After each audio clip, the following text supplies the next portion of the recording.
Sampurasun, Sampurasun. Assalamualaikum warahmatullahi wabarakatuh. Terima kasih kepada Akang Teteh dan Ibu Bapak sekalian yang sudah hadir di acara diskusi malam ini. Sesuai yang sudah diagendakan malam ini kita akan membahas kembali ya tentang apa itu makna bergerak sesuai pergerakan semesta begitu. Ini lanjutannya lah begitu dari yang sebelumnya. Ya mungkin kita sudah sering mendengar ya kata itu ya bergerak sesuai dengan pergerakan semesta. Nah cuman yang jadi pertanyaan apa sih yang dimaksud bergerak sesuai dengan pergerakan semesta atau semesta yang mana sih kan gitu. Dan kita juga kan sering mendengar semesta diri, semesta alam, ya mikrokosmos, makrokosmos, jagat kecil, jagat besar, jagat alit, jagat ageng, begitulah. Nah, yang jadi pertanyaan adalah ya seperti itu tadi kita mengikuti pergerakan semesta yang mana? Apakah galaksi, apakah tata surya atau planet atau tempat kita hidup atau yang dekat dengan kita yaitu diri kita sendiri dan sebagainya lah. Itu kan perlu kita dalami lagi ya agar kita lebih memahami apa sih maksud mengikuti pergerakan semesta. Nah, begitu. Nah, makanya malam ini kita akan mengkaji lagi secara lebih mendalam maksud dari kalimat tersebut. Nah, di sini Kak Rocky sudah hadir di tengah-tengah kita. Silahkan persiapkan segala sesuatunya agar bisa fokus di acara diskusi malam ini. Mangga kepada Kang Rocky di haturan waktu dan tempat dipersilahkan untuk Kang Rocky. Tur nuhun. Ada tempat madu di wae. Ini yang maka mananya? Maka planet lain, Kang. Sada ongkosna. Itu kan PPT rame nuju di pasar kumaha teh? Itu lagi di dalam mobil, Kang. Dalam mobil jadi lagi pada ngobrol. Ke Garut ya? Ke Garut. Jadi lagi di. Oh, biasa iya, ibu-ibu ramai begitu. Oh, ibu-ibu nyanyi. Oke, sampurasun kepada semuanya. Sing sarehat sadayana. Hari ini kita bahas bergerak sesuai dengan pergerakan semesta ya. Udah pernah dibahas sih. Cuman ya kita bahas lagi supaya lebih ingat lagi aja lah. Kalimat ini disampaikan oleh mendiang Kang Diki Zainal Arifin ya. Tentu semua muridnya atau siapa saja yang pernah mendengar boleh mentafsirkan kalimat tersebut dengan cara dan posisinya masing-masing. Sebagaimana hukum tafsir ya tidak ada yang salah, tidak ada yang lebih benar dan tidak ada yang lebih salah.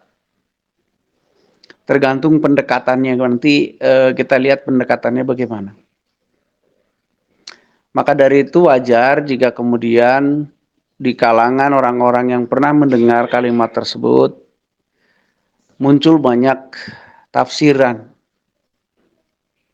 Untuk itu, apapun yang saya sampaikan saat ini tidak dalam posisi mengomentari tafsiran siapapun, apalagi menentang, menyalahkan, atau membanding-bandingkan. Tidak, karena setiap orang bebas untuk mentafsir.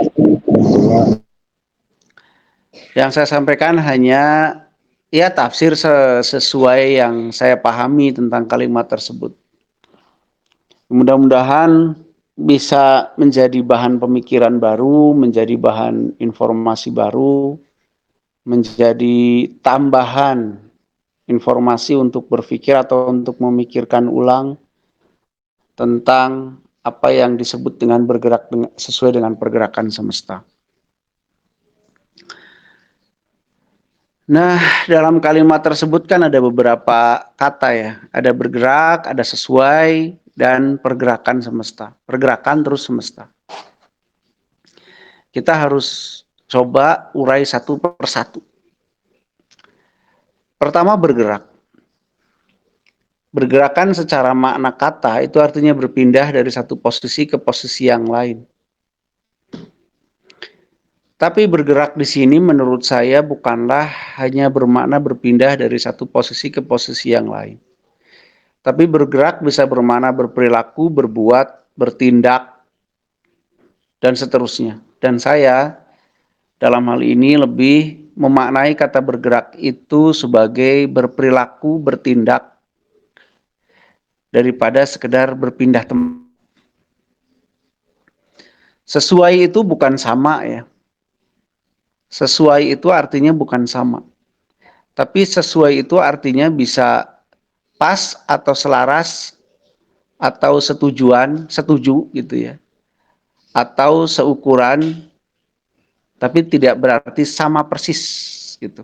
Sama persis itu dalam arti bentuk dan seterusnya gitu. Bukan berarti begitu.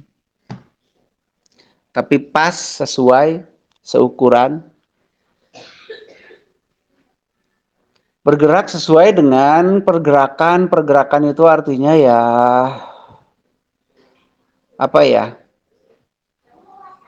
Sesuatu yang dilakukan oleh gitu. Semesta itu sesuatu yang bersifat kesatuan. Makanya semesta. Bisa saja kesatuan dimensi dan yang lain-lain. Kesatuan banyak unsur, banyak makhluk yang kemudian bekerja dalam satu irama dan menghasilkan sesuatu, itu namanya semesta.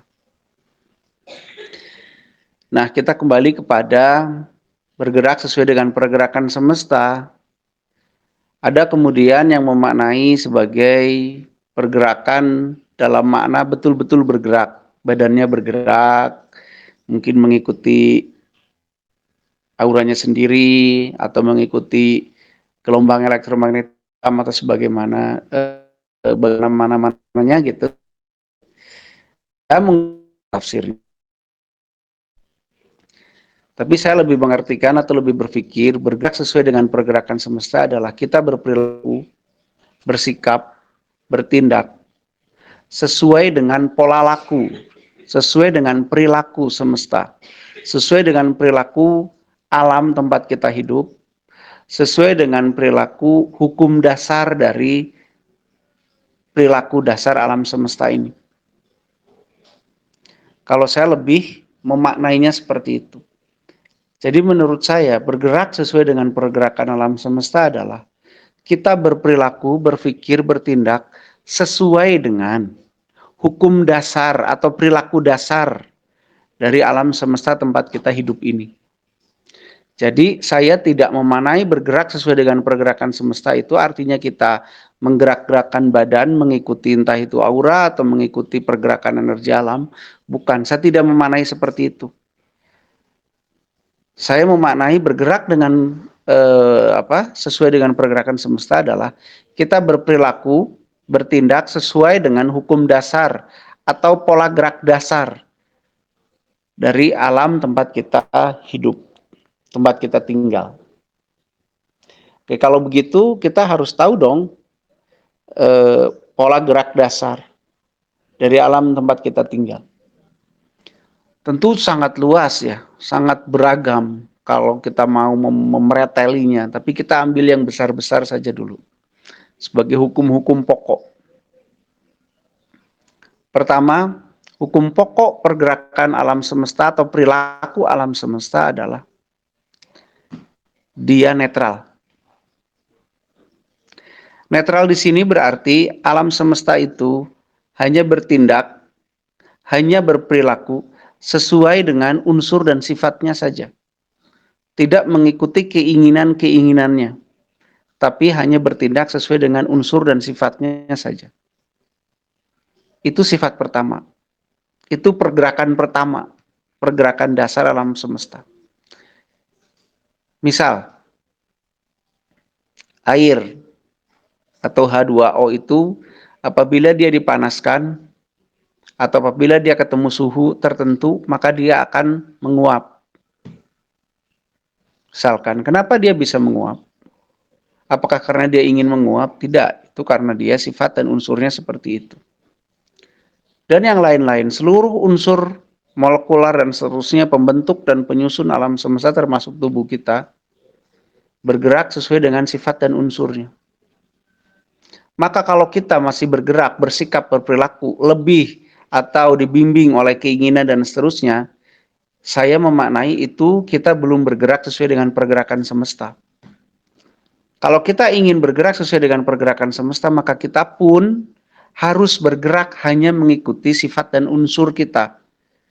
Dalam hal ini, mengikuti hukum alam lah. Atau kalau ngomongin blueprint, mengikuti tugas hidup. Sebatas itu. Netral saja. Melakukan sesuatu sebatas. Memang harus kayak gitu. Gitu. Bukan didorong oleh hal-hal yang lain gitu. Tapi ya sebatasnya aja. Kenetralan dalam hal ini saya manai seperti itu. Jadi efeknya adalah kepada diri kita tidak punya sesuatu yang lebih dominan di dalam diri. Misalkan rasa dominan, seneng banget, sedih teuing. Suka cita gitu dan seterusnya. Semuanya biasa aja. Karena apa? Karena kita hanya bergerak ya sekedar menjalankan sesuatu semestinya saja. Ya kalau kita bagi yang sudah menemukan tugas hidup mungkin ya menjalankan sesuatu hanya karena tugas hidupnya aja, bukan karena yang lain-lain. Itu menurut saya sifat dasar pertama atau pergerakan dasar pertama, yaitu netral. Karena alam itu netral, nggak mungkin ada alam yang tadi tolong, alam sedih, ada alam senang, ada alam tidak senang, itu tidak mungkin karena alam netral. Makanya alam tidak akan manggil-manggil siapa saja untuk menolong dia, nggak ada. Yang ada hanya interpretasi manusia sendiri yang melihat kondisi alam, kemudian disesuaikan dengan doktrinnya dia yang dia punya, kemudian disesuaikan dengan keinginan-keinginannya sehingga dia menginterpretasi bahwa alam ini perlu dibeginikan, dibegitukan. Padahal alamnya sendiri ya netral-netral aja. Kalau alam minta dibeginikan, minta begitukan, kalau alam itu sedih, kalau alam itu senang, atau dia tidak netral. Karena ada rasa dominan di situ. Padahal alam hanya berperilaku sesuai dengan sifat dan unsurnya saja. Tidak kurang dan tidak lebih.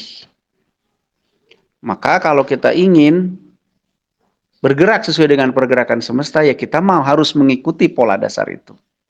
Itu pertama. Yang kedua yang pola dasar pergerakan semesta adalah keseimbangan. Semua adalah bentuk keseimbangan. Misalkan seperti tadi, air yang dipanaskan ya dia akan menguap, itu bentuk keseimbangannya. Dan seterusnya.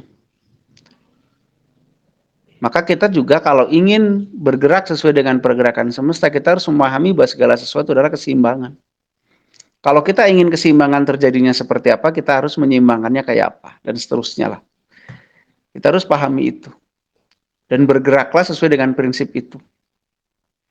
Persis kayak orang naik motor lah, kalau ingin belok sana ya miringnya bagaimana, dan seterusnya.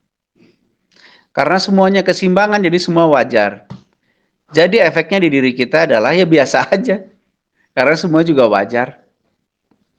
Jadi tidak akan berpikir bahwa kita dapat bencana, tidak akan berpikir ada ujian, enggak ada ujian, enggak ada bencana, enggak ada apa. Karena semua hanya proses keseimbangan. Jadi kalau di diri kita masih ada rasa bahwa ini bencana, bahwa ini ujian, bahwa ini apa dan seterusnya, ya artinya kita belum bergerak sesuai dengan pergerakan semesta. Karena di dalam semesta ya semua hanya keseimbangan. Yang ketiga, konsep pergerakan dasar semesta adalah sebab akibat. Kalau kita ingin bergerak sesuai dengan pergerakan semesta, ya kita harus betul-betul memahami konsep sebab akibat. Gitu. Karena sebab akibat semuanya wajar.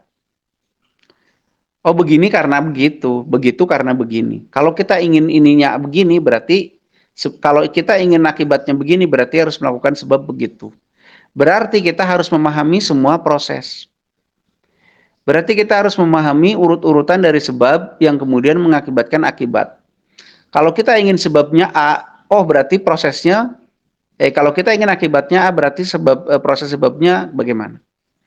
Nah, kalau kita ingin bersikap atau bertindak atau berperilaku sesuai dengan pergerakan semesta, ya kita berarti harus terus meneliti proses-proses yang terjadi sehingga kita paham kalau kita ingin yang terjadi adalah keseimbangan A, maka penyebabnya harus bagaimana. Kalau tidak begitu, kalau kita cuman pengen, kalau kata Sunda mah hayang untung ladang enteng, pengen enak gitu, ya berarti kita belum bergerak sesuai dengan pergerakan semesta. Karena kita belum mau memahami proses-proses sebab akibat. Yang selanjutnya yang saya bisa pahami dari pergerakan dasar semesta adalah semesta itu berdiri sendiri-sendiri, unsur-unsurnya. Semuanya punya fungsi. Misal di tubuh, ya, ada tangan, kaki, kepala, dan seterusnya. Semua berdiri sendiri-sendiri, tapi mereka bekerja sama.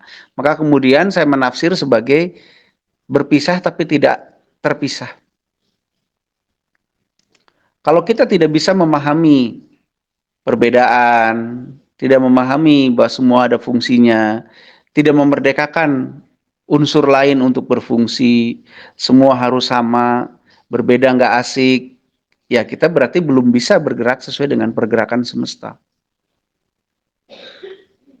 Kalau kita masih ingin semuanya seragam, kalau kita masih ingin semua sepenafsiran, kalau kita masih lebih suka kepada yang satu pemikiran, ya berarti kita belum bergerak sesuai dengan pergerakan semesta.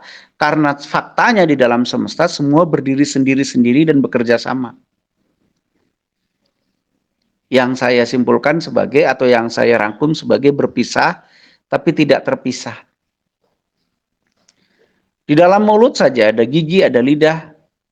Lidah bukan jadi gigi, tidak jadi gigi, fungsinya juga tidak sama. Bibir, kerongkongan, tenggorokan, fungsinya berbeda-beda. Tapi mereka tidak terpisah dalam sebuah sistem. Tapi mereka berpisah sebagai individu, sebagai satu organ dan organ yang lain. Mereka punya ciri khas, punya tugas, punya karakteristik masing-masing. Nah, kalau kita belum bisa kayak gitu, kita maunya yang sama aja gitu ya, ya berarti kita belum bisa bergerak sesuai dengan pergerakan semesta. Nah, selanjutnya semesta itu hanya mengenal bersyukur. Semesta itu hanya mengenal bersyukur. Bersyukur di sini bukan bersyukur seperti yang kita pahami ya. Bersyukur di sini artinya dia dengan rela menjalankan sifat dan unsurnya itu. Maka itu akan terlahir netral itu. Nah, kalau kita belum punya sifat seperti itu, kalau kita masih sulit untuk rela, kalau kita masih sulit untuk, ya kalau bahasa agama mungkin ikhlas, kalau kita masih sulit untuk siap, atau yang namanya pasrah, pasrah itu kan siap artinya. Ya kita belum bergerak sesuai dengan pergerakan semesta. Walaupun kita muter-muter kayak apa dalam menggerakkan badan, misalkan kita ahli banget dalam merasakan pergerakan aura misalkan, atau kita sangat ahli, sangat lancar dalam merasakan pergerakan gelombang elektromagnetik, tapi kita hatinya belum seperti tadi, ya artinya kalau menurut tafsir saya, kita belum bergerak sesuai dengan pergerakan semesta. Nah, apa sih fungsinya? Kenapa sih kita harus bergerak sesuai dengan pergerakan semesta? Termasuk pergerakan pikiran, perasaan, dan seterusnya sesuai dengan konsep dasar, agar kita bisa manunggal. Agar kita bisa manunggal dengan alam semesta ini. Apa sih tujuannya manunggal? Agar kita betul-betul bisa saling bertukar informasi dengan alam tempat hidup kita. Karena kalau kita sudah terkonek, baru kita bisa saling tukar-menukar informasi, mengetahui lebih detail apa yang terjadi dan seterusnya. Sehingga kita bisa tahu harus berbuat apa dan harus bagaimana. Jadi manunggal bukanlah tujuan. Manunggal hanya sebuah jalan supaya kita bisa bersikap atau berbuat sesuai dengan situasi yang ada. Misal, bagi orang-orang yang sudah betul-betul sefrekuensi dengan alam, Mungkin dia akan bisa mendapat informasi tentang perubahan-perubahan yang terjadi di alam, tentang proses-proses yang sedang terjadi di alam.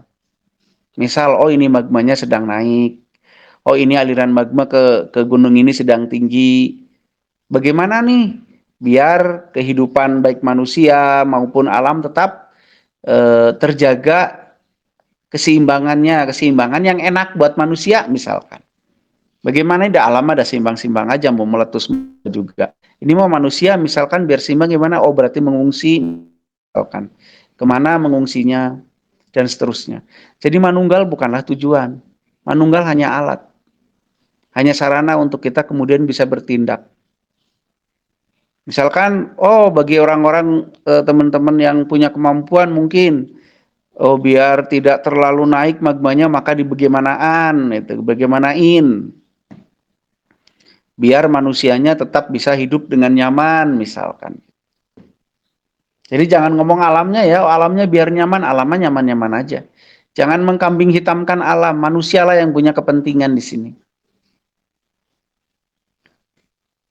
Gitu ya. Jadi menurutku seperti itu yang namanya bergerak sesuai dengan pergerakan semesta adalah kita berperilaku, bersikap, bertindak, berpikir, berasa, berperasaan dan seterusnya sesuai dengan konsep dasar pergerakan alam itu sendiri. Ya contohnya yang tadilah.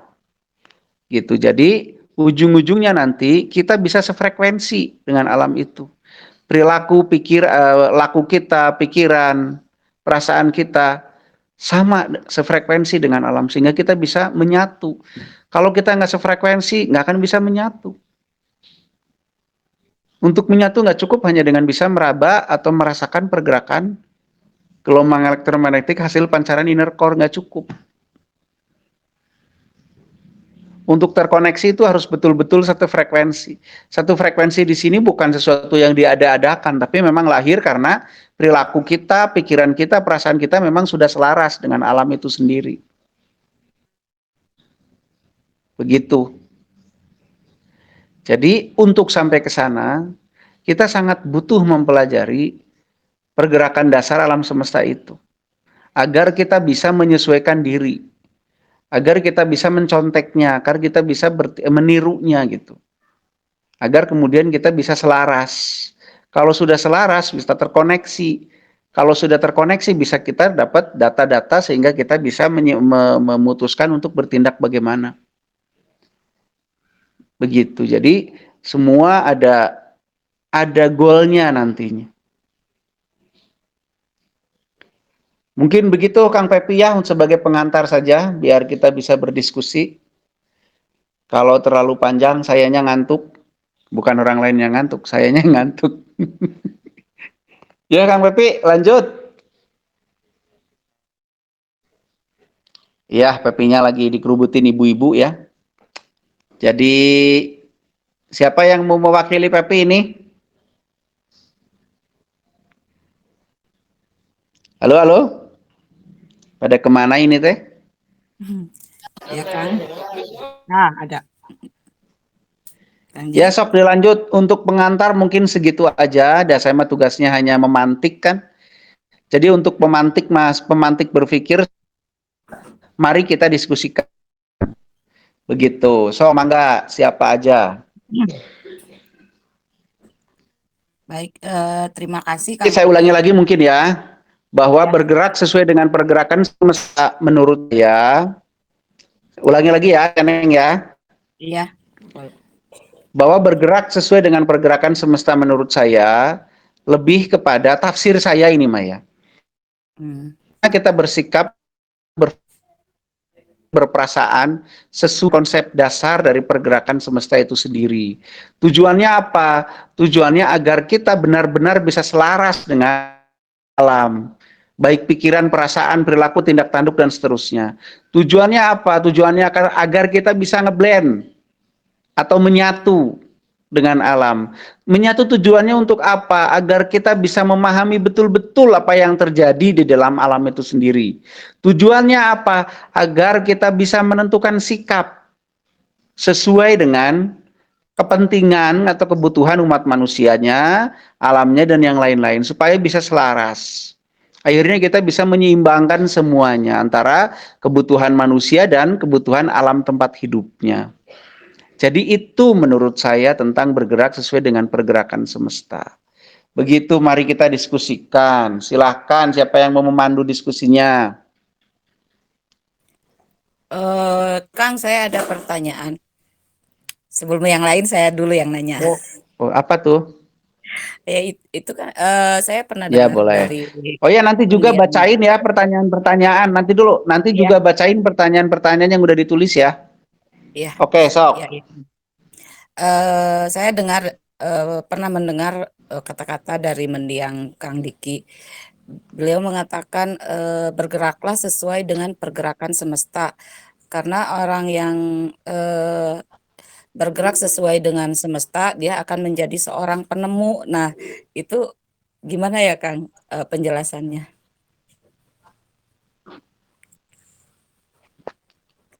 Oke, maka dari itu yang saya bilang tadi, kalau kita ingin bergerak sesuai dengan pergerakan semesta, berarti kan kita meneliti dulu. Yang saya bilang tadi, semesta salah satu sifat dasarnya, pergerakan dasarnya adalah dia bersikap sesuai dengan unsur dan sifatnya. Misal saya bilang tadi air yang dipanaskan, gitu kan? Kemudian dia mengeluarkan uap, ya kan? Apakah itu karena keinginan, kesukaan? Tidak, karena dia bersikap sebagaimana sifat dan unsurnya saja. Nah, kalau kita ingin sesuatu, maka kita harus melihat prosesnya kan. Misalkan Ya, Teneng mau masak yang asin, berarti apa yang harus ditambahkan? Teneng harus mengenal unsur-unsur yang ada di semesta, prosesnya bagaimana dengan lidah dan seterusnya, sehingga menemukan garam dan seterusnya. Atau misalkan Teneng kepengin bikin sesuatu, maka Teneng harus mempelajari, oh ini ingin keseimbangan yang terjadi begini, maka Teneng harus mempelajari sebab akibatnya kan gitu kan ya, sehingga Teneng menemukan sebuah rumus. hmm. Gitu. Saya kira Ya kan, kumaha itu para saya kira kan gerak-gerak Kang ya. Doni paru mana? Kang Doni, bukan mau ada pertanyaan, Kang Doni? Enggak, disenyapkan dulu aja, biar saya selesaikan dulu ya. Iya. Jadi kalau kita benar-benar bisa bergerak sesuai dengan pergerakan semesta, sifat salah satu ciri pergerakan semesta adalah yang tadi yang namanya sebab akibat, yang namanya keseimbangan, yang proses akhirnya ada proses dan seterusnya kan. Iya, iya. Nah, maka itu harus memahami proses. Nah, Hmm. kalau ingin begini berarti begini, kalau biar begitu berarti bagaimana dan seterusnya sesuai dengan rumus keseimbangan, sesuai dengan rumus sebab akibat dan yang lain-lain. Nah, kalau kita ingin mengetahui rumus sebab akibat, tentu kita meneliti kan, Iya, biar akibatnya begini sebabnya kudu kumahanya, sebabnya harus bagaimana kan begitu kan? iya, iya, Ya, betul. kalau Teneng biar bikin kopi manis tuh harus disebabkannya bagaimana, gitu Iya. kan? Nah, kalau kita suka memperhatikan atau mengikatkan diri atau bergerak sesuai dengan hukum sebab akibat, maka kita akan memperhatikan tuh proses-proses itu sehingga dari sebab menjadi akibat. Maka dari situ kita akan menemukan banyak hal sebenarnya Oh, iya, iya. gitu. Tapi kalau kita memahami bergerak sesuai dengan pergerakan semesta hanya merasakan energi alam atau merasakan energi aura sendiri, ya nggak sampai sana, belum sampai sana gitu. Bukan salah, tapi belum sampai sana. Tapi kalau Iya, kita sudah memahami hal-hal dasar tadi dan kita harus menyesuaikan atau mencontek perilaku alam itu, ya berarti kita akan memahami banyak hal nanti ke depannya. Wajar kalau kemudian jadi menemukan sesuatu yang baru. Begitu sih mungkin Teneng. iya. Karena dulu saya pikir ini gerakannya apa muter atau gimana, muter-muter untuk jadi ya supaya bisa jadi penemu itu, Kang. Ternyata ya Ya kalau seperti itu ya. paham paham paham. Ya Hmm. kalau di zaman HI itu mungkin dulu kepekaan gitu ya, belajar kepekaan, merasakan aura sendiri gitu ya. Ya Iya, ya bukan itu maksudnya gitu. Jadi iya, mungkin kalau mendiang Kang Diki pernah bilang begitu, mungkin lebih tepat pemahaman yang saya sampaikan tadi bahwa bahwa bergerak sesuai dengan pergerakan semesta itu ya kita betul-betul memahami perilaku dasar dari alam semesta. Bahwa satu di dalam alam semesta itu yang ada hanya netral gitu ya. Netral itu berarti berperilaku sesuai dengan sifat dan unsur, terus terikat hukum sebab akibat, terus yang ada adalah keseimbangan, terus semua unsur berdiri sendiri-sendiri tapi punya fungsi dan bekerja sama dan seterusnya. Kalau kita bersikap seperti itu, tentu kita akan sangat senang meneliti, sangat suka meneliti, karena setiap setiap akibat pasti ada sebabnya, terus bagaimana prosesnya dan seterusnya. Nah, kalau kita senang memperhatikan seperti tadi yang dibimbing di awal yang namanya kesadaran itu memperhatikan, tentu kita akan banyak menemukan. Begitu, karena kita memahami proses sebab akibatnya. Gitu. Dan kita bisa netral, karena netral itu ya bergerak hanya sekedar sesuai dengan unsur dan sifatnya saja. Begitu. Mungkin itu loh ya. Mana yang lain? Ada pertanyaan lagi? Mangga, dipersilahkan. Yang tentang bergerak sesuai dengan pergerakan semesta dulu ya, kita pahami baik-baik sampai kita bisa betul-betul memetik intisarinya lah gitu, kurang lebih lah. Jadi kalau masih betean ya belum sesuai dengan pergerakan semesta ya. Kalau masih banyak niat yang tidak hanya sekedar menjalankan fungsi dan unsurnya unsurnya ya berarti belum sesuai gini kan, sesuai masih jauh. Ya, kalau enggak baca itu Teneng pertanyaan yang kemarin-kemarin. Oh ya, boleh. Siap. Kita Ada pertanyaan dari Kang Dadan. Saya mau tanya Kang Rocky, bagaimana cara menemukan sejatining urip atau nur insan? Apa dengan cara olah fikir, olah ilmu, olah rasa, olah kolbu, dan olah ruh? Hatur nuhun. Itu Kang pertanyaan. Oke, itu dulu ya. Begini, sebenarnya kalimat-kalimat kayak sejatining urip, sejatining insan itu hanya kalimat-kalimat saja ya. Nah, sejatinya diri kita, sejatinya manusia, ya ini di dalam manusia itu kan kalau menurut versi saya tapi ya, manusia di dalam manusia itu ada dua unsur besar. Pertama unsur fisik dan yang kedua unsur fisik. Di dalam unsur fisik atau yang seperti kita kenal sebagai jasad, itu juga nanti ada bagian-bagiannya lagi. Satu, tubuhnya. Yang kedua, jiwanya atau representasi dari pikiran. Yang ketiga, softwarenya atau nyawanya. Yang keempat, ruhnya. Itu semua tergolong dari unsur jasad. Karena itu semua ada di jasad. Nah, nanti ada unsur lain yang non jasad yang namanya kesadaran. Nah, menurut apa yang sejauh-jauh yang saya temui, kesadaran kita itu terbentuk dari tiga frekuensi. Pertama frekuensi keroban, yang kedua frekuensi dari aras, yang ketiga frekuensi dari otak kita sendiri. Nah, itulah kenapa kita bisa mendeteksi yang lain-lain selain dari diri kita. Nah, itu sih dua unsur besar kita. Bagaimana untuk menemukannya? Yaitu kesadaran dirinya dihadirkan terus, kita teliti diri kita terus, kita pahami sedetil-detilnya terus, sehingga nanti kita menemukan hal-hal tersebut, menyaksikan sendiri hal-hal tersebut. Yang saya latihkan yaitu menyadari keberadaan tubuh sampai seterusnya nanti ke sana-sananya. Jadi saya hanya tahu metode itu. Kalau olah nafas dan yang lain ini menurutku nggak begitu ngaruh. Tapi semua harus disadari itu yang paling ngaruh. Jadi latihan kesadaran. Itu Teneng mungkin ya. Ya. Jadi melatih untuk menyadari keberadaan tubuh itu modal awal ya Kang? Modal awal, langkah awal untuk menyadari Ya. hal-hal lain yang lebih halus lagi nantinya. Iya. Gitu. Ada yang mau langsung bertanya atau saya langsung bacakan pertanyaan yang ditulis? Mangga? Nggak ada ya. Ini ada Kalau bisa kita diskusikan tentang bergerak sesuai pergerakan semesta dulu. Nih yang hadir. Mungkin ada. Kang dari saya Sok mangga Naon Kang itu Sony. nenen A, naon itu? Sony Kang Sony, oh Sony, nah ngaranna nenen pakai A itu kumaha? pakai iya akun istri Kang. Oh, iya lanjut ke Mas. Ya Kang, tadi kan Akang bilang semesta itu berbeda tapi kan bekerja sama gitu ya Kang. Iya, Tapi yang berpisah selama tapi ini tidak terpisah.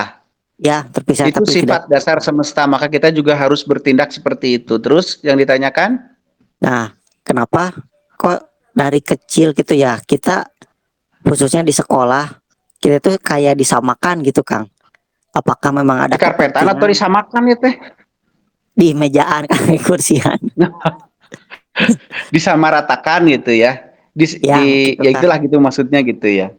Ya dari Terus mulai pertanyaannya? pelajaran. Ya apakah itu memang ada kepentingan dari beberapa pihak biar kita tidak menyadari alam atau ya tidak sepergerakan dengan alam gitu Kang. Oke, pertanyaannya itu. Iya Kang itu. Jawaban saya ya saya nggak tahu ya kalau kepentingan beberapa pihak saya tidak ini, tapi yang jelas hal tersebut betul-betul efektif membuat kita tidak dengan alam. Itu jawab. Kayak itu disengaja, ya faktanya diajarkan kan? Faktanya itu sengaja diajarkan, itu sengaja didoktrinkan bahwa apa ada kepentingan bla bla bla bla bla. Ya saya tidak berani menuduh siapa-siapa, tapi faktanya itu diajarkan dan faktanya sangat efektif membuat kita tidak bergerak sesuai dengan pergerakan dari kesemestaan sehingga kita secara efektif mengpar atau mengpar nggak Son? Mengpar itu apa ya? Mengpar itu apa ya? Mengpar apa Melenceng Son? gitu Kang. Melenceng, melenceng dari cara hidup yang semestinya. Akhirnya kita terputus koneksi kita kepada alam, kemenyatuan kita dari alam atau rasa kemenyatuan kita tuh hilang. Akhirnya kita hidup masing-masing kan. Manusia hidup sudah tidak terkoneksi dengan alam. Karena kita sudah tidak bergerak atau bergeraknya tidak selaras lagi dengan pergerakan alam. Cara berpikir kita, cara bertindak kita, cara berperilaku kita sudah tidak sama dengan perilaku dasar dari alam semesta. Akhirnya ya masing-masing gitu Son. Nah, mungkin itu tujuannya ya nggak tahu juga ya, tapi yang jelas itu terjadikan ya. Makanya sekarang Sony kan udah punya anak nih, masih kecil ya Son ya. Iya Kang. Nah, biarkan dia tumbuh berkembang sesuai dengan dirinya. Jangan terus dimasukin ambisi-ambisi orang tua ke anak-anak. Biarkan dia berkembang. Nah, sikap kita yang menerima perbedaan tapi tetap mau bekerja sama itu sesuai dengan pergerakan semesta. Kalau nggak begitu berarti nggak sesuai dengan pergerakan semesta. Begitu maksudnya Son. Oke Son. Oke Kang, siap hatur Jangan nuhun. jangan ngajak-ngajak saya menuduh-nuduh orang ya didinya masuk itu ke orang Oke, siap Kang, siap. Sok menjebak-jebak saya saja didinya mah Halo punten Kang. Ya, lanjut. Yuk, mana yang mau bertanya lagi atau apa lagi? Wah, Si? Assalamualaikum. Abdi bade ngiring. Waalaikumsalam. Nepangkeun, kenalkan saya Denny Kang Rocky Oh iya, mangga. yang bergabung baru berani berbicara mengenai sesuai dengan Kang Rocky Sebentar, kurang jelas suaranya. Ya, lanjut Kang Den. sesuai dengan yang disampaikan Kang Rocky di awal bahwa ini kan tafsiran Kang Rocky ya Kang ya. Terus ya, saya juga ya Pak otomatis pasti kan setiap orang punya tafsiran sendiri. Ya. Tapi berbeda tafsiran Kang Rocky dengan tafsiran saya atau tafsiran yang lain, terutama dengan kemampuan koneksi dan lain-lainnya gitu ya, kemampuan menafsirkan itu. Dari sejak lama memang saya suka dikasih tahu sama orang, Kang Denny itu kesadarannya nggak ini nih, nah kesadarannya kurang connect. Dan saya juga mau kan, kesadarannya lu kumaha. Itu kan buat saya yang awam yang belum maksimal terkoneksi, bahasanya tuh kayak abstrak gitu. Pemahaman saya mah kesadaran tuh dan seterusnya. Tapi seiring dengan menyimak apa yang disampaikan oleh Kang Doke ya, mudah-mudahan saya bisa menangkap dan seterusnya. Amin. Dan di ujung apa yang tadi disampaikan Kang Doke tadi itu apa? Itu kemungkinan menurut saya ya kan gitu, Kang Doke menyatakan gitu. Apakah menyebutkan diri itu kemungkinannya itu Kang Rocky nggak pede atau merendah gitu. Artinya atau memang memahami bahwa hal itu memang pasti akan tafsiran orang akan berbeda-beda gitu.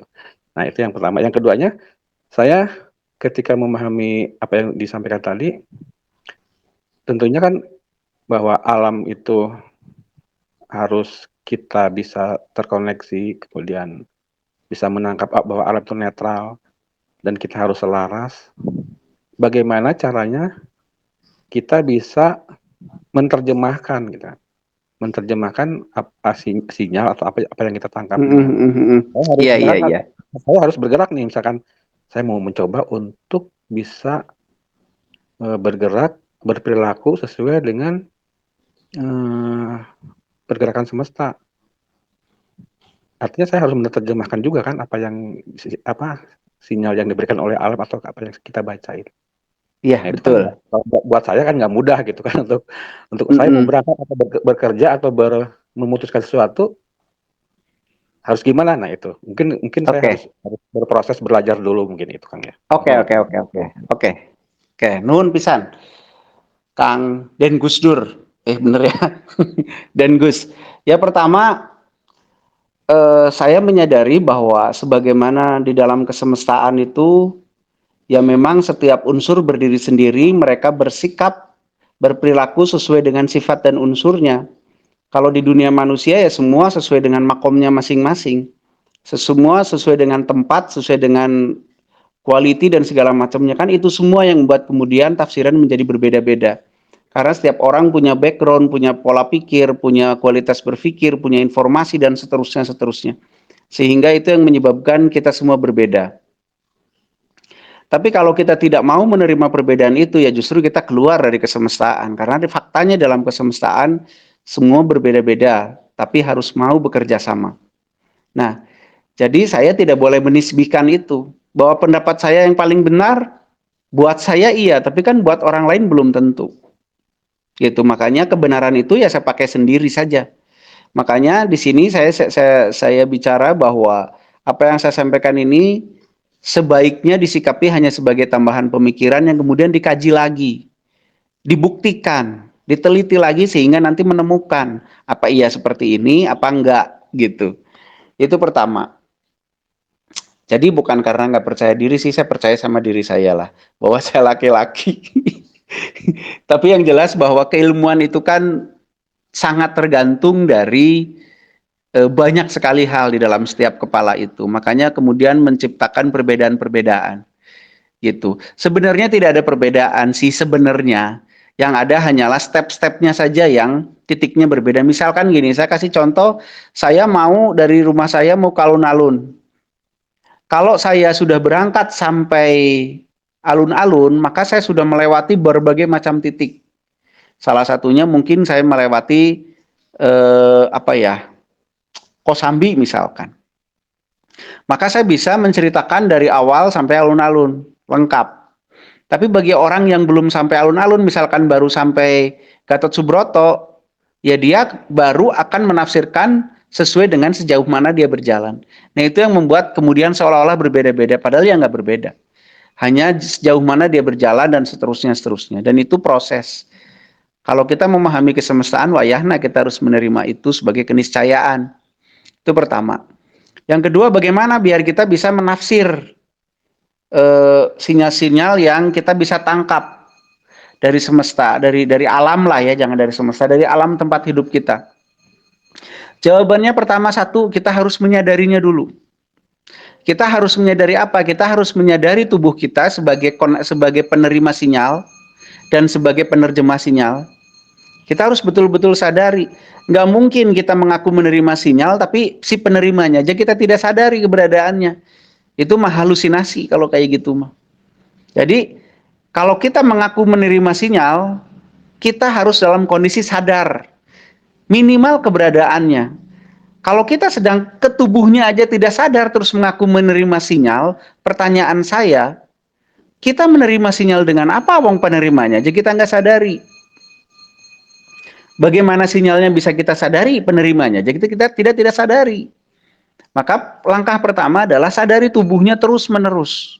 Di dalam tubuh ada berbagai macam perangkat, kan ada pikiran, ada perasaan, ada intuisi, ada nurani, ada macam-macam lah ya. Nah, itu harus kita sadari betul-betul. Sehingga nanti gelombang atau frekuensi yang tertangkap pun tersadari. Oh, ini ada frekuensi nih. Nah, frekuensi isinya apa? Kita baca pakai apa? Ya tentu pakai otak ya. Nah, nanti kalau kita sudah bisa memahami tubuh, menyadari keberadaan tubuh kita sebagai penerima sinyal dan pembaca sinyal, nanti kemudian kita akan belajar menyadari yang di luar tubuh atau tempat hidup kita atau yang namanya alam. Nah, sadari dulu keberadaan alamnya. Kalau alamnya aja nggak disadari keberadaannya, bagaimana kita ngomong menerima sinyal dari alam? Tahu dari mana sinyal itu dari alam? Jangan-jangan dari Zurich misalkan, atau dari mana gitu, dari planet lain misalkan, dari galaksi Bekasi misalkan gitu. Nah, jadi syarat pertama kita harus selalu sadar pada diri kita. Yang kedua, kita harus sadar dengan alam di luar diri kita. Kalau saya ngomong diri berarti sudah gabungan ya. Gabungan dari fisik dan non-fisik tadi. Kalau saya ngomong diri, kalau ngomong tubuh ya tubuh, tapi kalau ngomong diri berarti sudah gabungan. Nah, kita harus sadari diri, terus sadari alam yang tempat hidup kita atau di luar diri kita. Nah, kalau sudah menyadari dua itu, lalu kita koneksikan nanti tuh, hubungkan. Si kesadaran kita tuh kita hubungkan antara diri dan alam. Nanti pada saat kita betul-betul sudah terhubung, maka otak kita atau tubuh atau intuisi atau apalah nanti gitu ya, itu bisa mengetahui apa-apa saja yang terjadi, proses apa. Nah, pada saat kita sudah mengetahui proses apa, nanti itu menjadi sarana kita, menjadi data kita untuk memutuskan berperilaku bagaimana. Bagaimana Kang cara bisa memahami prosesnya? Ya sebenarnya kalau disebut otomatis juga ya nggak otomatis karena melibatkan pemikiran juga dan seterusnya. Tapi ya itu harus dialami dulu gitu. Dan nanti sebenarnya otak kita sudah sangat mampu untuk memahami itu. Asal syaratnya pertama, sadari diri, sadari tempat hidupnya, terus kemudian koneksikan, baru di situ terjadi tukar-menukar informasi antara diri kita dan tempat hidup kita. Nah dari situ nanti kita akan belajar perlahan-lahan memang memahaminya. Belajar nanti tiba-tiba ada intuisi kayak Kang Doni tadi ngelihat sarang semut, sarang apalagi nanti segala sarang kelihatan tuh sama Kang Doni itu. Nah itu mungkin salah satunya seperti itu. Tapi ingat pertanyaan saya dari mana taunya itu dari alam frekuensinya? Bukan dari pikiran dia sendiri, bukan dari halusinasinya sendiri, bukan dari alam hayalnya sendiri. Tahu dari mana itu dari alam? Kalau dirinya sendiri tidak bisa dia sadari, apalagi alamnya. Kok berani-berani ngomong itu dari alam, wong alamnya aja tidak tersadari oleh dia. Wong tercunin aja belum. Nah, begitu. Jadi syaratnya Kang biar kita bisa menafsir ya harus sadar diri dulu, sadar luar diri, kemudian disatukan dan kemudian kita lihat, rasakan apa proses-proses apa yang terjadi, baru nanti sebenarnya tubuh kita juga akan akan mengalami proses belajar memahami itu semua gitu, secara perlahan-lahan. Kalau proses menyadarinya yang melibatkan akal, logika, intuisi, dan seterusnya gitu. Misalkan dapat satu inputan, wah misalkan kok alam di sini misalkan mau mau rugruk gitu, mau longsor misalkan. Karena apa? Karena gersang misalkan gitu ya, nggak ada pohon, terus kemudian molekular tanahnya juga renggang misalkan gitu. Itu tiba-tiba tiba-tiba tahu ya enggak sebenarnya. Itu ada inputan pada saat kita sadar. Sadar diri, sadar alam, terkoneksi, ada inputan. Gitu inputannya bisa berbentuk intuisi, bisa berbentuk visual, tergantung kemampuan orang masing-masing. Nah, nanti ya kita pahami secara logika, kita pahami secara proses, kita pahami secara rasa. Semua potensi yang ada di diri kita pakai, semua potensi yang ada di tubuh, yang ada di diri, kita pakai untuk memahami apa yang kita ketahui itu. Setelah itu baru kita bertindak. Dan itu butuh latihan, butuh pembiasaan yang terus-menerus dan konstan maksudnya. Nah, langkah pertamanya adalah terus-menerus coba sadari tubuhnya dulu, sebelum diri, tubuhnya dulu. Nanti setelah tubuh tamat, baru kita keluar tubuh. Nah, gitu. Itu prosesnya seperti itu, Kang. Memang harus sabar dan butuh proses panjang. Itu mungkin. Siap, nuhun Kang. Tapi kalau boleh saya tanggapi, mungkin saya sekarang dalam tahap menyadari tubuh ya, Kang ya. Karena ya itu memang harus dilalui. Kalau misalkan mungkin menyadari itu kan mungkin menurut saya berlevel-level. Kalau sadar akan keberadaan tubuh ya dipegang perut kerasa, dipegang kepala gitu kan. Terus level maksud dengan sadar keberadaan tubuh ketika tadi dibimbing di awal itu kan kata-katanya itu tolong sadari keberadaan kepala ya kan. Kalau misalkan seharinya gitu di-tag-nya kan kerasa gitu kan kepala gitu kan ada cuma mungkin pengertian tentang disadari keberadaan kepala pemahamannya mungkin jauh gitu kan dalam gitu kan tinggi. Nah, teknisnya untuk melakukan itu apakah ketika dikasih instruksi tadi oleh Kang yang pertama itu pembuka itu sadari keberadaan kepala, apakah kita seperti sedang bercermin melihat kepala saya ada di sini, leher ada di sini, dada ada di sini. Ya boleh kayak gitu juga, boleh. Cuman jangan dihayalkan ya. Jadi beda antara dibayangkan dengan dirasakan. Kalau dibayangkan kan seolah-olah ngebayangin kepala saya begini-begini gitu ya. Enggak, ini mah betul-betul dirasakan. Makanya untuk membantu awal boleh dipegang, ini nih kepala, takolan lah gitu. Oh iya sirah ya. Ini nih kepala nih. Nah, nanti harus bisa merasakan tanpa disentuh. Gitu. Awalnya kayak gitu aja dulu, tapi jangan dibayang-bayangin, jangan dihayalkan. Karena kalau hayal, kalau membayangkan kan berarti menghadirkan bentuk di dalam pikiran yang tidak ada sebenarnya. Nah, makanya dirasakan keberadaannya. Boleh dibantu dengan dipegang dulu, boleh dibantu dengan digerak-gerakan dulu untuk awal-awalnya mah. Gitu. Siap, nuhun Kang. Mangga. Mudah-mudahan secepat mungkin meningkat ya. Karena kita harus mengetahui bagian dalamnya juga, nanti mengetahui bagaimana proses berpikir dan seterusnya. Ya lanjut, Teneng. Ya, mangga yang lain. Mungkin Ibu Dewan Galaksi. Kalau enggak pertanyaan dibaca dulu, pertanyaan yang udah tertulis boleh dibaca juga sambil nunggu yang lain. Ya. Siap. Ini dari Febri. Masih tarik lah.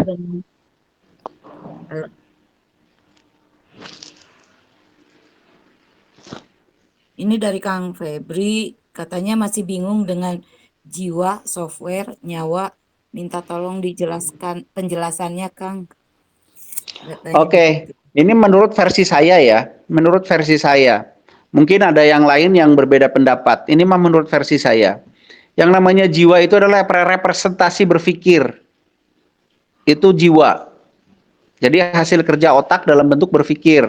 Itu jiwa. Makanya orang yang berpikirnya sudah error yang namanya sakit jiwa gitu ya, orang gila gitu kan. Jadi logika dia sudah tidak lagi bisa memahami alam realitas dan alam hayalnya. Proses berpikirnya sudah kacau, itu namanya sakit jiwa. Yang kedua software. Software itu yang membuat tubuh kita berbentuk seperti ini dan bekerja seperti ini. Itu yang namanya nyawa. Kalau ruh ya energi penghidup lah, yang namanya baterai gitu. Kalau ingin tahu lebih jelasnya itu harus dirasakan sendiri biar jelas.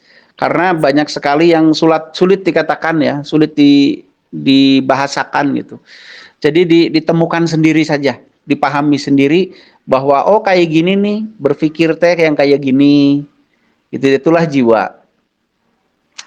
Gitu. Kejiwaan itu ya otak kita itu. Representasi otak kita itu kejiwaan. Di dalamnya beda nggak jiwa dan batin? Beda, karena batin itu melibatkan perasaan. Jadi yang namanya batin itu gabungan antara pikiran dan perasaan, itu batin. Gitu ya, makanya lahir batin ya. Batin itu pikiran dan perasaan. Tuh Teneng, lanjut. Dari Kang Dadan, apakah dengan puasa bisa membantu mengikis klad atau virus dalam tubuh? Puasanya kayak apa dulu kali ya? Kalau puasa yang sampai betul-betul membuat tubuh kita itu kritis, itu mungkin bisa.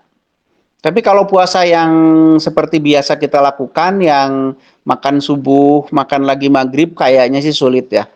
Tapi kalau puasa yang kayak orang dulu yang mungkin sampai mati geni 40 hari 40 malam yang sampai tubuh betul-betul kritis, mungkin bisa. Mungkin loh ya, karena saya belum pernah melakukan, tapi mungkin bisa. Karena pada saat ego tertrigger oleh kondisi kritis, maka ego ini akan melakukan upaya supaya hidupnya tetap bertahan.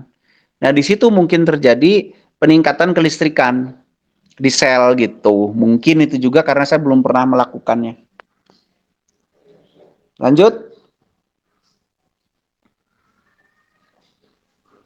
Sare deh tanya. Saya mau tanya, Kang. Ya, Kuma. Ada nggak ciri khusus gimana ya? Ada ciri secara keseluruhan kalau kita tidak bergerak sesuai alur semesta gitu kalau. Ada cirinya tidak nyaman di dalam kejiwaan, di dalam kebatinan juga tidak nyaman. Itu ya kasarnya mah tidak bahagialah gitu. Kasarnya. Tidak damai gitu ya. Tidak damai, tidak tenang gitu. Kayak gitu. Ya. Siap. Nuhun, Kang. Yuk, mangga. Ya, terus ada lagi? Pertanyaannya apa ya ini teh? Aku ini dari Kang Febri.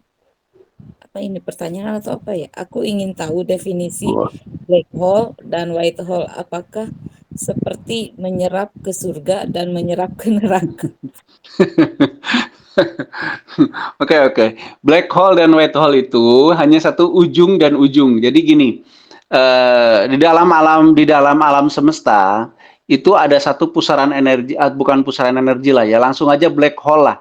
Black hole itu kan lubang-lubang hitam ya, lubang hitam yang dia bisa menyerap segala sesuatu yang ada di alam semesta termasuk frekuensi cahaya dan yang lain-lain. Itu fungsinya memang untuk keseimbangan alam semesta. Nah, apa yang diserap itu diserap oleh black hole nanti dimuntahkan lagi di ujung yang namanya white hole gitu.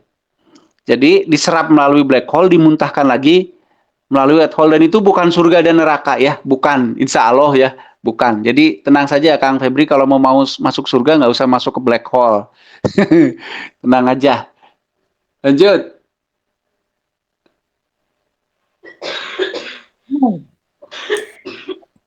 Apakah itu kemauan? Apakah adalah penentu takdir? Kuma. Apa itu kemauan? Apakah penentu takdir? Ya, kemauan sebenarnya adalah proses di mana otak kita, ya, otak ya bukan diri. Otak kita menyimpulkan bahwa kita itu perlu sesuatu, padahal belum tentu. Nah, dari mana kesimpulan itu datang? Ya biasanya dari macam-macam. Tapi semua dipelajari dari ajaran awalnya. Misalkan kalau panas, maunya makan yang segar gitu kan ya, dan seterusnya. Dan itu bukan penentu takdir. Bukan, karena penentu takdir itu nasib. Pemilihan nasib, walaupun itu bisa menjadi pen-trigger kita untuk memilih nasib. Misalkan panas kepenginnya yang seger-seger, makan rujak misalkan, jadi muncrut gitu. Nah gitu bisa, tapi bukan itu penentunya gitu. Kemauan itu prosesnya begitu. Jadi apa-apa otak kita menilai situasi dihubungkan dengan doktrin-doktrin yang kita punya, kemudian lahirlah kesimpulan. Kesimpulan itu biasanya bentuknya kemauan atau ketidakmauan. Ketidakmauan juga sebenarnya kemauan. Kemauan untuk tidak, namanya tidak mau kan begitu. Lanjut. Mungkin Mak ada yang mau diskusi lagi, yang mau nanya langsung? Udah nggak ada pertanyaan lagi. Mangga yang mau diskusi langsung. Kang Alfian. Waalaikumsalam. Waalaikumsalam.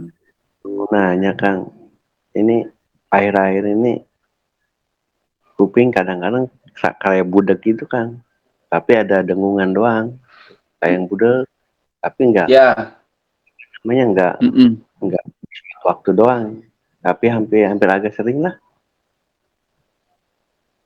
Ya, sering ya. Iya, kan kadang Terus kalau ini yang sudah dilakukan gitu, apa? ya kadang Yang sudah dilakukan untuk mendeteksi itu? Kalau ini cuman merem aja, merem, diam. Jadi apa namanya, kayak yang fokus itu tapi belum dapat apa-apa. Ya. Oke. Jadi pertanyaannya apa itu gitu ya mungkin ya? Iya. Oke. Takutnya ada masalah di pendengaran apa gimana? Bisa jadi. Jadi begini ya, masalah dengungan di telinga itu memang bisa disebabkan oleh beberapa hal ya, mungkin dua hal besar. Pertama, dengungan di telinga yang karena tanda metabolisme terganggu yang namanya tinnitus. Itu bukan dengungan biasanya tapi dengingan. Nging gitu, bukan ngung gitu ya. Tapi kalau diperhatikan hilang. Itu namanya tinnitus. Jadi itu adalah sinyal atau apa namanya tanda bahwa metabolisme kita sedang terganggu. Tapi kalau bentuknya dengungan itu banyak sekali penyebabnya. Pertama, bisa karena suhu, bisa karena sensitivitas, bisa karena tekanan di pembuluh darah di telinga, misalkan tekanan darah lagi naik, misalkan gitu ya, atau kurang tidur atau stres atau yang lain-lain. Bisa semua itu gitu. Jadi kalau bisa dicek semua, yang berkait penyakit juga dicek, yang berkait kesehatan lah ya gitu ya, dicek.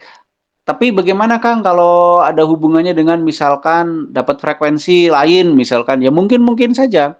Karena semua frekuensi yang masuk ke telinga itu akan direspon oleh semua saraf, oleh saraf yang di telinga. Kalau frekuensi yang terlalu tinggi maka ngejuit gitu kan. Dan seterusnya ya. Boleh saja dicek bab itunya dengan cara memperhatikan.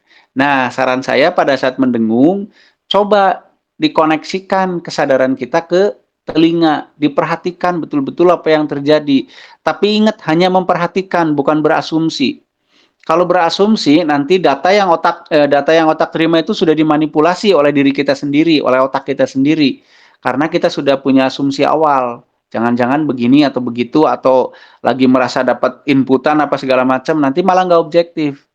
Jadi sekedar perhatikan, koneksikan kesadaran kita kepada telinga yang mendengung itu, perhatikan saja. Secara netral, secara apa adanya gitu. Nanti biasanya kemudian baru muncul dugaan-dugaan. Nah, dugaan itu kita tindak lanjuti dengan penelitian, diteliti. Ya kalau dugaannya tentang kesehatan, silahkan dicekin ke ahlinya gitu kan ya. Kalau dugaannya itu tentang frekuensi, silahkan dilacak. Kalau denging DNA bagaimana? Ya silahkan dilacak juga gitu kan. Tapi kalau dengung biasanya sih ada masalah di kelembaban dan tekanan pembuluh darah. Itu mah silahkan. Nggak kurang tidur kan, Akang ya? Enggak. Atau kurang tidur? Enggak, biasa aja kalau tidur mah. Biasa aja. Tidurnya juga bagus. Bagus, ya jam 10 lah sampai pagi subuh bangun. Ya, berkualitas gitu ya. Ya, cukup Nah, lah. berarti cek lagi tekanan darahnya misalkan, atau ada beberapa kasus si pasien saya itu ada keanomalian tulang di telinga. Jadi di dalam itu ada tulang yang menonjol sedikit sehingga itu mengganggu resonansi di telinga, itu mendengung terus-menerus tanpa henti malah. Itu ada kelainan tulang di telinga gitu. Itu mengganggu resonansi. Karena kan di dalam kenapa ada yang namanya apa namanya itu yang lubang siput itu loh, yang bentuknya kayak siput itu untuk resonansi. Nah, itu terganggu karena ada anomali tulang yang menonjol. Itu dengungannya terus-menerus. Jadi mangga dicek semuanya. Gitu caranya, disadari pada saat mendengung, disadari, tapi jangan berasumsi dulu. Kalau kira-kira ini kayaknya tentang kesehatan, ya dibawalah ke ahlinya gitu ya, Kang. Ya. Satu Oke. lagi Kang, Mangga. saya kan di kampung waktu pulang ya. Nah ini mah aja lah gitu kan, karena banyak bebatuan gitu ya. Nah saya kalau di kampung saya tuh jaringan HP itu emang sulit gitu ya. Ya. Sulit. Nah tapi posisi saya ke kebun tuh yang banyak bebatuan itu sinyalnya bagus, padahal di tengah utara sebenarnya. Ya. Gitu. Cuman emang di sana tuh kawasan airnya bagus gitu. Air pohonnya pada gede-gede. Ya. Nah, saya sih cuma sempat ngecek dapet tuh cuma sampai di 295 mikrotesla gitu. Nah, emang ada kaitannya antara sinyal HP itu sama anomali? Bahkan bukan hanya dengan anomali, kalau di kampung saya, di rumah saya di kampung di Cilacap sana, bahkan pohon kelapa. Jadi kalau saya nempel di pohon kelapa itu, sinyal M3 bagus. Kalau enggak, hilang, nggak ada sama sekali. Di titik itu aja gitu. Padahal di situ nggak ada batu, nggak ada apa. Jadi masalah frekuensi itu kan bisa saling pantul memantul. Nah, bisa saja si kondisi batu yang anomalinya sampai segitu bisa saja kan memperkuat sinyal atau memantulkan sinyal sehingga lebih kuat, bisa saja. Sangat bisa karena semua ada sebab akibatnya. Yang menarik itu di kampung saya itu, di rumah saya sendiri gitu. Hanya di titik yang ada pohon kelapa itu yang ada sinyal, di titik lain nggak ada. Makanya kalau mau WA, mau apa ya lari ke pohon itu dulu. Di saya kayak gitu. Jadi memang fakta iya ada. Kalau saya mah ini Kang, kalau di rumahnya ya itu hilang aja. Lah harus larinya ke kuburan. Sama. Kuburan ada gitu. Kalau enggak itu ada gitu. Iya kayak gitu. Nah itu bisa saja karena hukum pantul memantul ya. Bisa macam-macam lah penyebabnya. Tapi yang jelas faktanya itu ada hubungannya. Nah nanti tinggal diteliti. Kenapa ya anomali yang sekian bisa memperkuat sinyal radio gitu kan. Nah itu harus kita teliti tuh. Teliti lagi. Tapi yang jelas bisa, sangat bisa. Bahkan orang-orang tertentu yang frekuensinya tinggi itu bisa memperkuat sinyal. Atau bisa menghilangkan sinyal. Makanya misalkan gini, ada satu saat saya lagi latihan tuh dengan anak-anak ya. Itu pada saat frekuensi saya tinggi langsung kan ke HP ngejuit, ngedenging gitu. Kalau saya menjauh hilang, saya mendekat begitu lagi, menjauh hilang, mendekat begitu lagi. Nah, itu jadi kan ada tumbukan frekuensi yang bisa meningkatkan si frekuensinya. Jadi tumbukan dan frekuensi dari tubuh saya dan frekuensi dari HP misalkan gitu ya, bertumbukan sehingga ada anomali kan. Anomali itu bisa meningkatkan atau bisa berarti frekuensinya meningkat lebih tinggi, bisa jadi, atau bisa lebih kuat, bisa jadi. Yang jelas memang kudu diteliti deui eta teh. Tapi memang bisa fakta nama aya gitu. Ya. Ya. Ya satu lagi Kang lah, ini mah emang kayaknya penyakit bawaan kali ya. Kumaha tah? Gimana Kang biar latihannya nggak males? Oh gampang, tinggal semangat aja. Nah, gimana ya? Kalau pagi semangat nih, nah pas pulang kerja tuh udah kasur udah tidur. Ini matrik aja ya, ini matrik. Ya. Begini Kang, di dalam tubuh kita ada yang namanya ego. Ego adalah sebuah software yang bentuknya kecenderungan untuk mempertahankan hidup. Nah, kalau ego itu terpicu, biasanya lahir adrenalin naik dan semangat meningkat. Makanya picu saja egonya. Misal gini, saya mah lemah atau saya nggak ingin jadi orang yang lemah gitu. Saya tidak mau jadi pecundang. Saya tidak mau jadi orang yang nggak ada gunanya. Nah, picu aja itu terus. Nanti ego terpicu akan bakal semangat. Gitu. Coba pinter-pinter mencari situasi sesuatu yang bisa memicu ego akang sendiri gitu. Ego itu bukan amarah ya.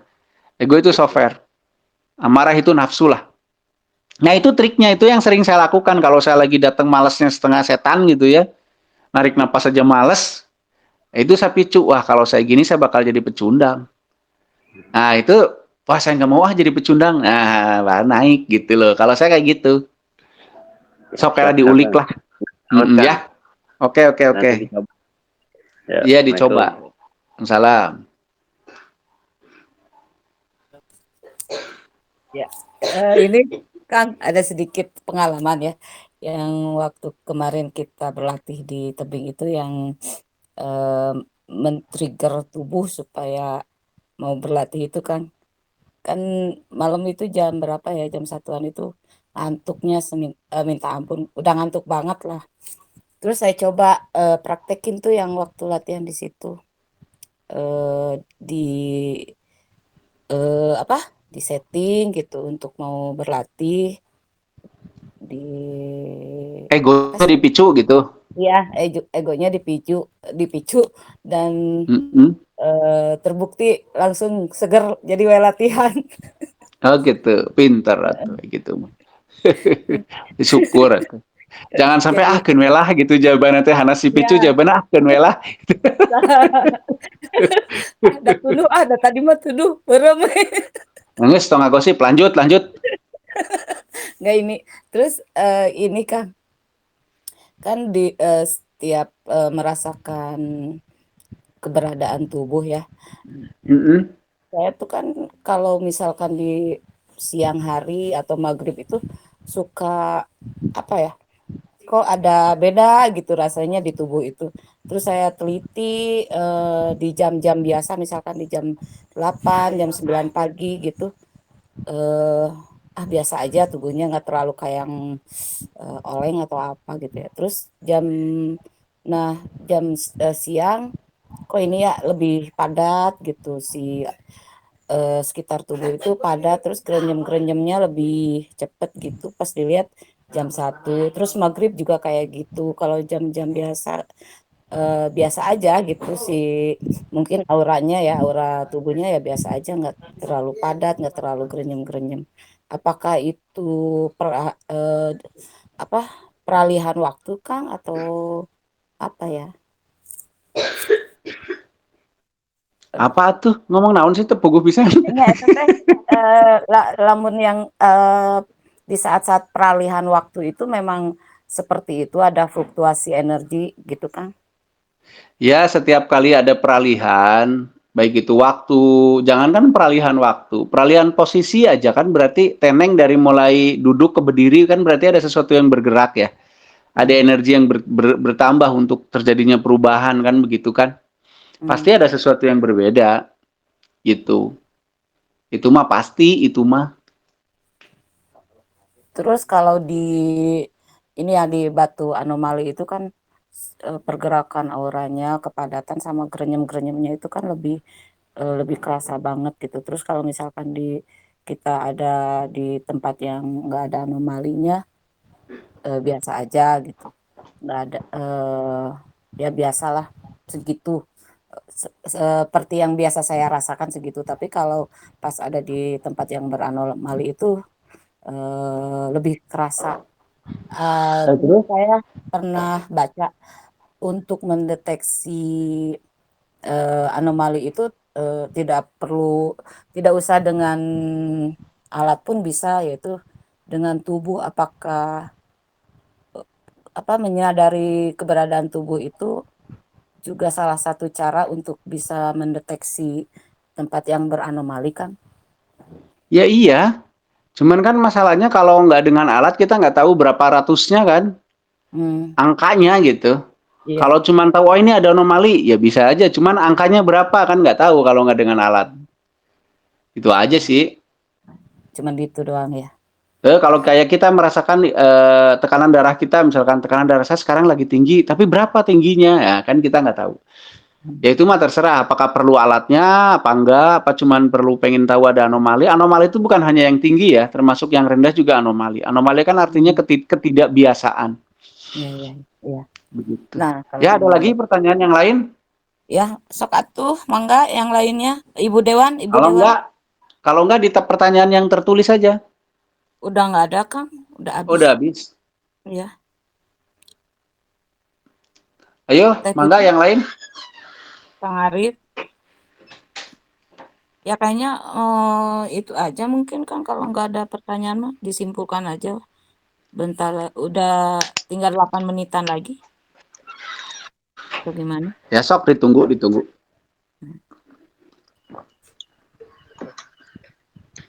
Sok Kang Febri tuh mau bicara tuh Kang Febri. Cok mangga Ada Kang pendapat Febri. apa? Kang Febri nggak ada suaranya. Kalau mau kesadarannya detail itu karena jam terbang apa punya energi yang besar? Jam terbang, mau terus-menerus. Mau terus-menerus mengupayakan dan melatih, membiasakan. Nggak ada urusannya sama energi besar atau tidak besar, Kang Febri. Ya kan. Terima kasih. Oke, sami-sami.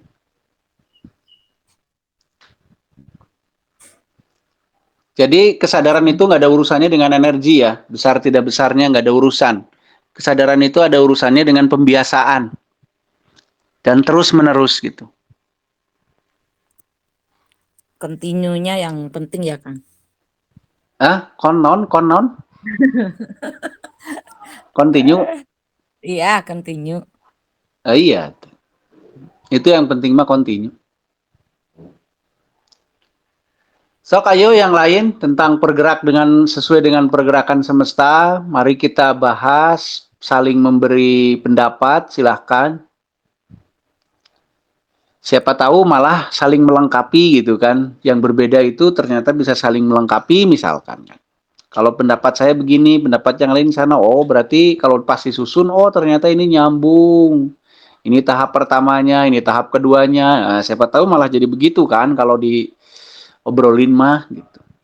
Iya, betul. Begitu. Jadi jangan terbiasa kalau ada beda pendapat langsung ngomong wah yang benar yang mana, yang salah yang mana. Jangan kayak gitu, tapi pahami dulu siapa tahu itu step-stepnya gitu. Misalkan pendapat saya step pertamanya, pendapat orang lain ternyata kelanjutannya, pendapat yang lain lagi ternyata kelanjutannya lagi gitu. Kan bisa aja seperti itu. Yuk, mangga. Mumpung masih ada waktu nih. Waalaikumsalam. Tanya Mas Rocky. Oh iya, mangga. Enggak, Teh Andriani. Kalau step menyadari rasa itu sudah apa namanya paling dasar itu, Mas Rocky. Gimana sih? Gimana saya nggak paham? Gimana ulangi.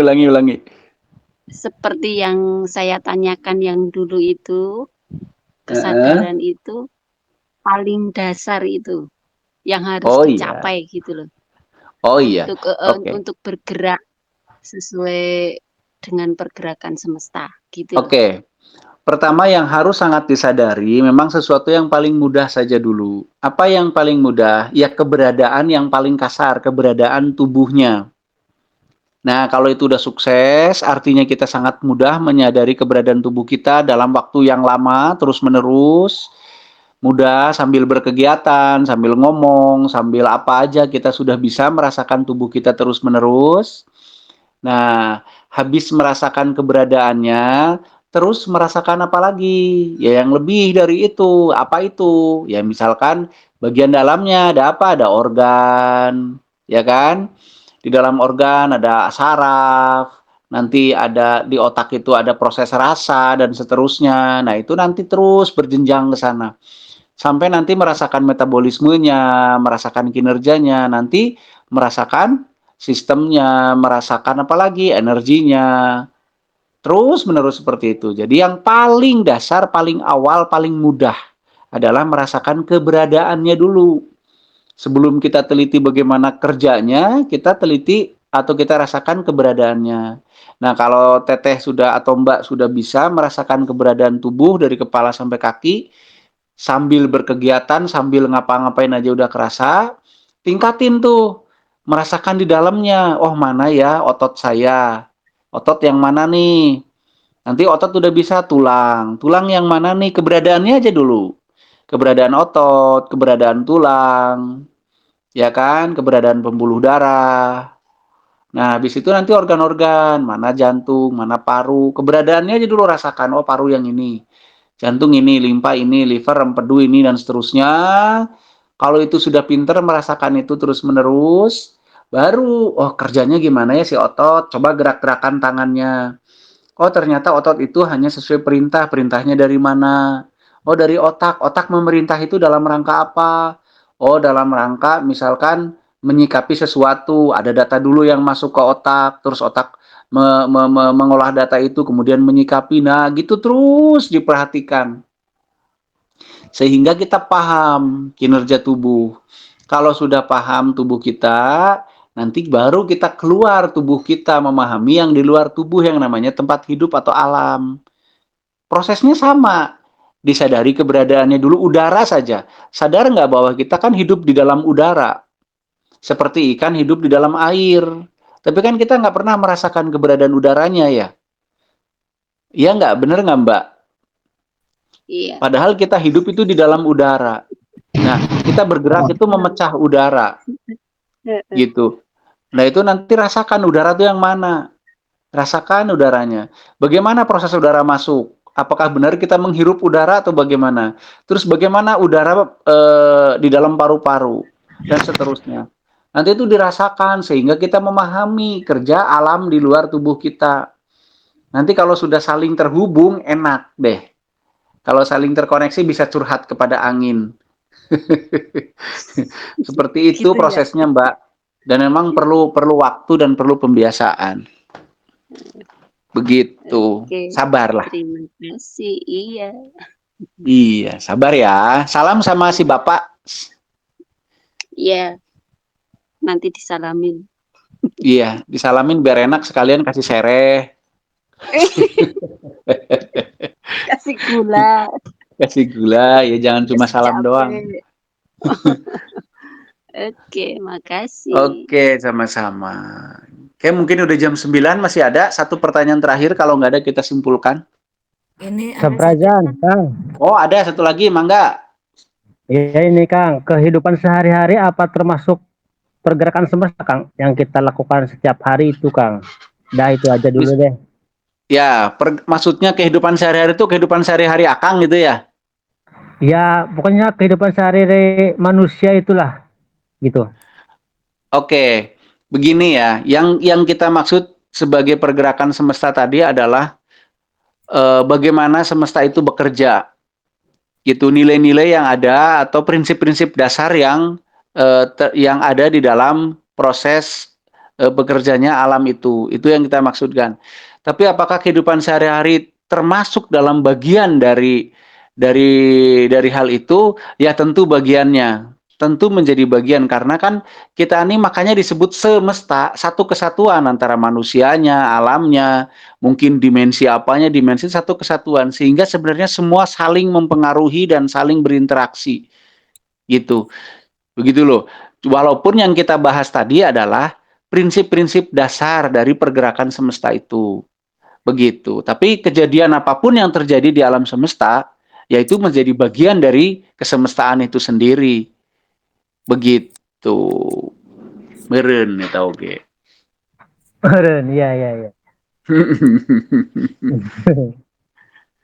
Ya, gitu gimana? Iya Kang. Oke ya. Cukup ya? Cukup. Apa mau Cukup? ada satu pertanyaan Kang? Cukup, Apa Kang. mau cukup sini aja? Ya, Oke, cukup ya. Biar nanti diteliti lagi oleh akangnya. Oke, saya mungkin simpulkan saja ya, karena udah jam 9. ya Mangga. Saya simpulkan saja sekali lagi, kajian ini, pemikiran ini adalah untuk merespon kalimat mendiang Kang Diki yang mengatakan bergerak sesuai dengan pergerakan semesta. Sekali lagi, bahwa menurut tafsir saya, bergerak sesuai dengan pergerakan semesta bukanlah hanya merasakan pergerakan energi alam. Bukan itu saja. Tapi lebih kepada bagaimana kita berperilaku, bagaimana kita bersikap, bagaimana kita berpikir, bertindak, berasa, dan seterusnya, sesuai dengan prinsip-prinsip dasar pergerakan yang ada di dalam semesta. Tujuannya adalah supaya kita bisa sefrekuensi, supaya kita bisa sefrekuensi dengan kesemestaan, kemudian kita bisa manunggal, kita bisa ngeblend. Blending di sini bukan berarti kita merasakan energi alam, bukan. Tapi betul-betul perilaku, pikiran, berperasaan, kita udah sesuai dengan prinsip-prinsip dasar pergerakan semesta itu. Nah, apa sih prinsip dasar dari bergeraknya semesta atau pola gerak semesta? Salah satunya netral. Gitu loh. Netral di sini bermakna alam itu bergerak sesuai dengan sifat dan unsurnya saja. Tanpa keinginan, tanpa tendensius apapun. Artinya kalau kita ingin bergerak sesuai dengan pergerakan semesta, kita juga harus belajar bergerak itu hanya sesuai keniscayaannya saja. Sesuai mestinya kayak apa. Tidak karena tendensi apapun. Tidak karena niat-niat selain itu. Itu baru kita disebut bergerak sesuai dengan pergerakan semesta. Yang kedua, di dalam kesemestaan juga terjadi yang namanya atau terikat yang namanya hukum sebab akibat. Jadi kalau kita ingin bergerak sesuai dengan pergerakan semesta, maka kita harus betul-betul menyadari bahwa apapun itu terikat oleh sebab akibat. Maka karena terikat oleh sebab akibat, kalau kita menginginkan sesuatu sebab, kita harus meneliti apa itu yang menjadi sebab. Kalau kita ingin ada akibat yang A misalkan, kita harus meneliti bagaimana sebabnya. Maka kita akan, betul kata Teneng atau kata Mendiang, bahwa kita akan menjadi penemu kalau kita memahami itu. Yang selanjutnya, di dalam semesta juga terjadi rumus keseimbangan. Semua segala sesuatunya seimbang. Mau itu banjir, gunung meletus, yang kita sebut bencana dan segala macam, tidak. Itu adalah keseimbangan. Bagi alam itu keseimbangan. Bagi manusia bisa jadi bencana. Karena kepentingan manusia kadang tidak selaras dengan kepentingan, atau bukan kepentingan, dengan perilaku alam. Maka agar selaras, kita harus bisa memahami perilaku alam. Biar kita bisa memahami perilaku alam, kita harus selaras dengan alam, supaya kita bisa saling terhubung. Begitu ya. Jadi sebenarnya, kalau kita ingin bertindak seperti tindakan semesta, kita nggak boleh berpikir ada itu bencana. Tidak, semua keseimbangan. Dan kita harus menerimanya sebagai suatu keseimbangan, bukan suatu bencana. Karena itu keseimbangan, jadi sebuah kewajaran kan. Karena sebuah kewajaran ya biasa aja gitu. Gak usah ada sesuatu yang berlebihan. Jadi kalau kita masih bersikap berlebihan, mau senang banget, sedih banget gitu ya. Ya kita berarti belum bergerak sesuai dengan pergerakan semesta. Seahli apapun kita merasakan energi alam. Nah, saya mungkin akan memberikan satu tips sedikit tentang netral. Netral adalah di mana di dalam diri kita itu tidak ada sesuatu yang lebih dominan daripada yang lain. Misalkan, di diri kita ada rasa sedih, ada rasa senang, dan dua-duanya tidak ada yang dominan. Jadi itulah netral. Netral itu bukan berarti tidak punya perasaan, tapi tidak ada rasa yang lebih dominan daripada rasa yang lain. Pada saat kita merasa lebih senang banget itu pun tidak netral. Jadi kalau kita lagi sedih, gimana yang harus kita lakukan? Kita hadirkan rasa yang berlawanannya. Kalau kita lagi sedih, kita hadirkan rasa senang. Dengan kadar yang sama, biar menjadi netral. Kalau kita lagi sukacita, itu juga bukan netral. Karena sudah ada yang dominan di dalam diri kita. Jadi kalau kita lagi sukacita, gimana? Hadirkan yang selawannya, misalkan ya rasa sedihnya, biar netral. Tapi kalau jadi sedih gimana ya? Berarti nggak netral, karena sedihnya dominan. Hadirkan rasa senangnya. Makanya di dalam ajaran ada istilah untung. Misalkan gini, ada orang kecelakaan, motornya rusak, sedih, kemudian dia ngomong untung ya motor saya rusak, motornya doang, untung orangnya masih selamat. Nah, pada saat terjadi rasa sedih, dihadirkan rasa syukurnya, rasa senangnya, akhirnya netral. Begitu, jadi netral adalah tidak ada suatu rasa yang dominan, bukan berarti tidak punya perasaan, tapi tidak ada rasa dominan di dalam diri kita. Biar tidak ada rasa dominan, maka kita harus pandai-pandai menghadirkan rasa yang sebaliknya, agar menjadi netral kembali. Nah, begitulah menurut saya tafsir bergerak sesuai dengan pergerakan semesta. Yang ujung-ujungnya nanti kita bisa berkolaborasi dengan semesta untuk menyeimbangkan kebutuhan manusia dan kebutuhan alamnya. Karena kita adalah penyeimbangnya. Begitu, mungkin begitu aja, kurang lebihnya saya mohon maaf. Hatur nuhun pisan, terima kasih pisan pada semuanya. Sampurasun.